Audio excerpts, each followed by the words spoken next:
ഇന്ന് നമുക്ക് ചെറിയൊരു വിളവെടുപ്പ് നടത്തിയാലോ? ഈ കോവലിന് ഒരു 6-7 വർഷം പ്രായമുണ്ട്. അയൽവാസിയും കൂട്ടുകാരിയുമായ എന്റെ അതേ നാമധേയത്തിൽ അറിയപ്പെടുന്ന ചേച്ചി നൽകിയതാണ് ഇതിന്റെ തണ്ടുകൾ. അന്നു തൊട്ട് ഇന്ന് വരെ കോവയ്ക്ക പുറത്തുനിന്നും വാങ്ങേണ്ടി വന്നിട്ടില്ല. വലിയൊരു ബക്കറ്റിലാണ് നട്ടിരിക്കുന്നതെങ്കിലും അതിൽ നിന്നും ഒരു പ്രധാന വേര് താഴെ മണ്ണിലേക്ക് പോയിട്ടുണ്ട്.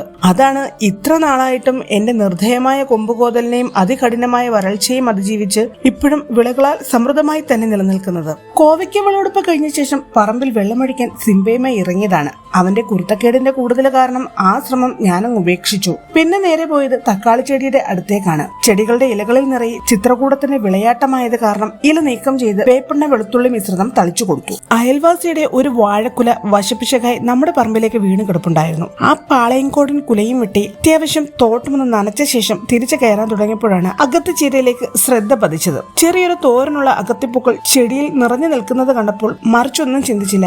അവ ഓരോന്നായി ഇറുത്തെടുത്തു. എന്തായാലും ഇന്ന് കോവയ്ക്കയും അകത്തിപ്പൂക്കളുമായിരുന്നു നമ്മുടെ പറമ്പിലെ പ്രധാന അതിഥികൾ. ഇറുത്തുകൊണ്ടുവന്ന അകത്തിപ്പൂക്കളും നേരത്തെ പറിച്ചു വെച്ചിരുന്ന കോവയ്ക്കയും നിറതെറ്റാതെ ഒരു പാത്രത്തിൽ അടുക്കി വെച്ച് 1-2 ഫോട്ടോകളും വീഡിയോകളും എടുത്ത ശേഷം നേരെ പോയത് അടുക്കളയിലേക്കാണ്. അതെ, അത്താഴ സമയമായിരിക്കുന്നു. അപ്പോൾ ഞങ്ങൾ പോയി ചൂടോടെ ദോശ കഴിക്കട്ടെ. അടുത്ത വീഡിയോയിൽ വീണ്ടും കണ്ടുമുട്ടാം.